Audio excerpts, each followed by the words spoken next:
بسم اللہ الرحمن الرحیم۔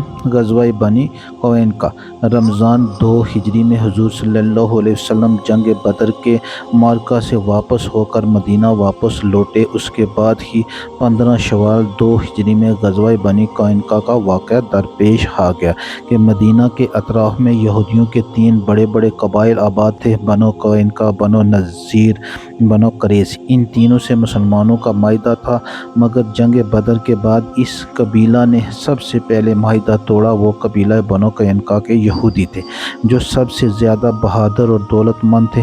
واقعہ یہ ہوا کہ ایک برقع پوش عرب عورت یہودیوں کے بازار میں آئی۔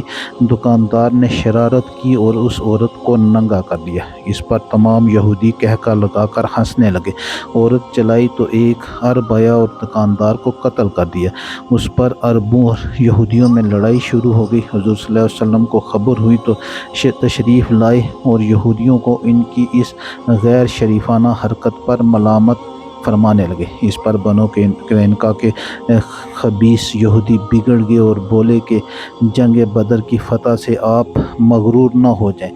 مکہ والے جنگ کے معاملے میں بے ڈنگے تھے، اس لیے آپ نے ان کو مار لیا۔ اگر ہم سے آپ کا سابقہ پڑھا تو آپ کو معلوم ہو جائے گا کہ جنگ کس چیز کا نام ہے اور لڑنے والے کیسے ہوتے ہیں۔ جب یہودیوں نے معاہدہ توڑ دیا تو حضور صلی اللہ علیہ وسلم نے نصف شوال 2 ہجری سنیچر کے دن ان یہودیوں پر حملہ کر دیا۔ یہودی جنگ کی تاب نہ لا سکے اور اپنے قلعوں کا پھاٹک بند کر کے قلعہ بند ہو گئے، مگر 15 دن کے محاصرے کے بعد بالآخر یہودی مغلوب ہو گئے اور ہتھیار ڈال دینے پر مجبور ہو گئے۔